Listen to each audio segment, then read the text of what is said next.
শিলিগুড়ি ডাবগ্রাম ফুলবাড়িতে বিজেপির অভিনন্দন যাত্রা উচ্ছ্বাসে মাত্র ৩৫ নম্বর ওয়ার্ড। ডাবগ্রাম ফুলবাড়ি বিধানসভা কেন্দ্রের ৩৫ নম্বর ওয়ার্ডে বিজেপির উদ্যোগে অনুষ্ঠিত হল অভিনন্দন যাত্রা, যা কার্যত বিজয় মিছিলের রূপ নেয়। মঙ্গলবার ভক্তিনগর পাইপলাইন এলাকা থেকে মিছিলটি শুরু হয়ে নেতাজি মোড় সহ গোটা ওয়ার্ড পরিক্রমা করে নিউ জলপাইগুড়ি স্টেশন ঘুরে শেষ হয় আইইউসি গেটে। মিছিলে কর্মী সমর্থকদের ব্যাপক উচ্ছ্বাস ও উদ্দীপনা চোখে পড়ে। গেরুয়া আবির মেখে ডিজের তালে নেচে গেয়ে এলাকা জুড়ে আনন্দে মাতেন তারা। ডাবগ্রাম ফুলবাড়িতে বিপুল ভোটে জয় এবং সরকার পরিবর্তনের পর এই অভিনন্দন যাত্রার আয়োজন করা হয় বলে জানানো হয়েছে।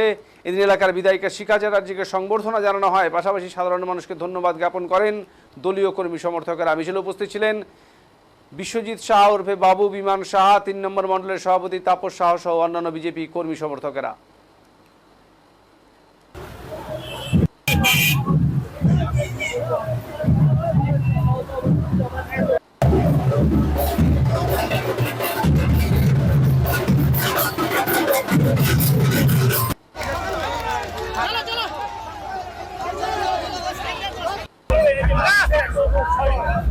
আজকে এটা আমাদের অভিনন্দন যাত্রা, মানুষকে আমরা অভিনন্দন জানাচ্ছি। তারা যেভাবে